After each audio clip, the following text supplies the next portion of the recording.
네, 화요일 정치수다는 박찬종 변호사와 함께합니다. 전화로 연결이 되어 있습니다. 여보세요? 예, 안녕하십니까. 홍준표 자유한국당 대표가 박근혜 전 대통령 출당 조치를 강행을 했는데요. 예, 일단 이 결정에 대해서 좀 어떻게 평가를 하고 계신지요? 제가 알고 있는 바에 의하면 그 당헌 당규에 이 징계위원회에서 당사자를 출당 권고를 했을 때 예, 탈당 권고를 했을 때 그것이 당사자에게 그 결정문이 도달이 되고 나 후 10일까지 예, 이의 신청을 하지 않으면 예. 10일이 지나면 출당한 것으로 탈당한 것으로 간주한다 이렇게 되어 있습니다. 그렇기 때문에 그 10일 안에 박근혜 전 대통령이 그 탈당 권고서가 서울구치소에 분명히 전달되는데 불구하고 아무런 인사표시를 안 했기 때문에 네, 그는 이미 탈당된 것, 출당된 것으로 치부해도 되고 네, 그 이후에 이것을 확인하는 절차는 달리 필요가 없습니다. 그러나 형식적으로 최고회의 또는 당대표가 그 사실을 확인하면 10일 안에 이 신청이 없었다 하는 것으로 박근혜 전 대통령의 출당은 완결이 된 것이다. 네, 홍준표 대표의 그런 확인으로 네. 그렇게 보면 될 것입니다. 그러니까 이걸 두고 친박 실세들이 이게 무효다 이렇게 해서 무슨 가처분 신청한다고 하는데 네. 그건 받아들여지지 않을 것입니다. 근데 어찌됐든 이 결정 이후에 친박 세력과의 그 갈등이 계속되고 있는데요. 앞으로 이거는 계속 갈등이 이어지지 않겠습니까? 좀 어떻게 전망을 하십니까? 친박 호위무사들 예를 들면 서청원, 최경환 등으로 대표되고 있는 한 15, 16명의 친박 호위무사들의 그 성격이나 정치적 성향으로 와가지고 네. 아마 끝까지 물고 늘어질 겁니다. 이 사람들에게는 책임의식이라는 게 전혀 없어요. 아하.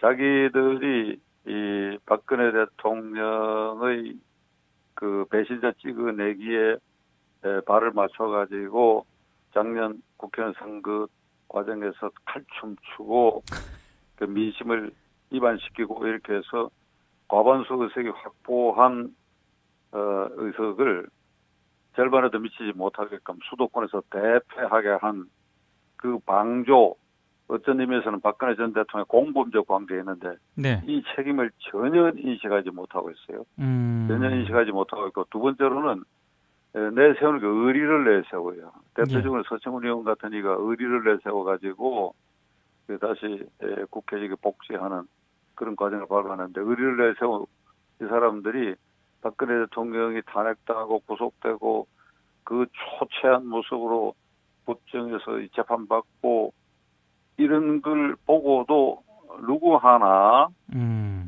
우리 대통령이 저럴 수 있느냐 이건 내가 그것을 막지 못한 것에 대해서 나 정말 책임을 통감한다. 네. 뭐 이런 자세는 전혀 없고 네.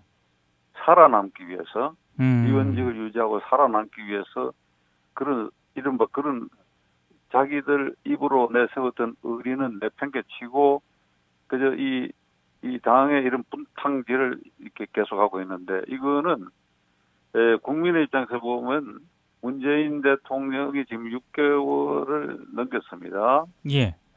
취임하고 그 여기저기 문제되는 일이 많이 발생하고 있어요. 인사 문제에서부터 외교, 경제. 그런데 이걸 유효하게 견제하고 비판할 제1야당이 올곧게 서 있어야 되는데 네. 그런 것에 대해서는 전혀 관심도 없고 책임의식도 전혀 없이 계속해서 이렇게 분탕질을 이렇게 하고 있는데 네. 이렇게 된 이 상황을 두고도 역시 저는 예. 오늘 자유한국당이 이렇게 내홍을 거듭하고 있는 이런 이 상황을 두고도 1차적으로 그 원조 책임을 박근혜 전 대통령에 물을 수밖에 없어요. 그러니까 해원 상승을 하도록 네. 이 당에 드리워져 있는 그 깊은 원한의 이런 그 감정, 원한의 이런 두꺼운 이 구름, 먹구름을 이걸 걷어내야 되는데 네. 박근혜 대통령이 침묵하고 법정에서 끝까지 버티고 국민을 실망시키는 그런 태도를 보임으로써 본인이 걷어내야 할 이 원한을 걷어내야 할 이 책무를 방기해버리다 포기해버림으로써 친박 고위 무사들로 하여금 이게 뭐 분탕질을 하고 책임의식도 못 느끼게끔 이렇게 만들어가지고 박근혜 전 대통령은 마지막 순간까지 국격도 떨어뜨리고 네. 제1야당이 올곧게 설 수 있는 기회도 계속 봉쇄하고 있다. 이 말을 이 청취자들이 얼른 못 알아들으실지 혹시 모르겠는데 제가 예. 조금 더 설명을 하면 예. 예를 들면 말이죠.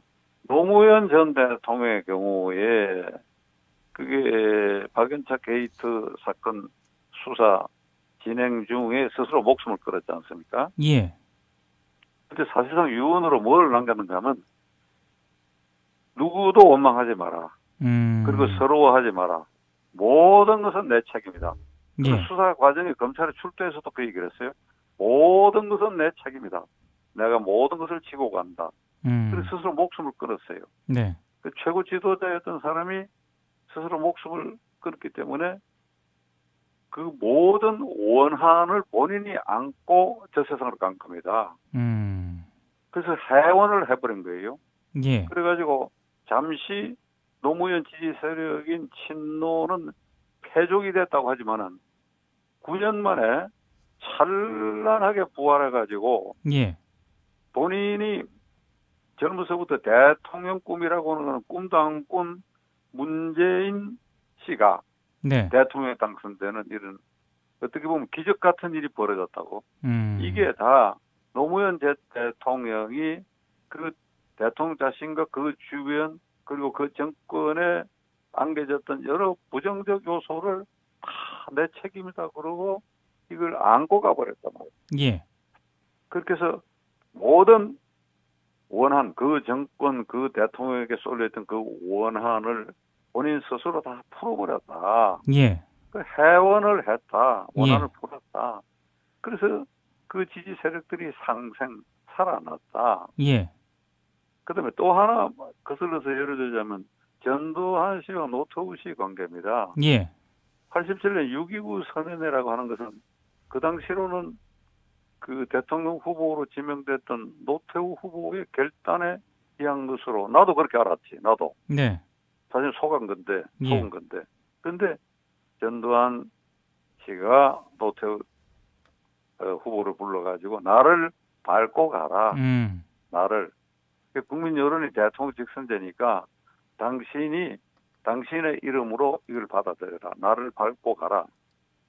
이것도 군사정권의 지도자들이지만 이런 결단을 했기 때문에 야권이 똘똘 뭉쳐가지고 군정 종식하자고 막 떠들어대고 했는데도 그 87년 선거에서 어이없게도 야당 후보가 분열되고 김영삼, 김종필 후보가 각각 나와가지고 예.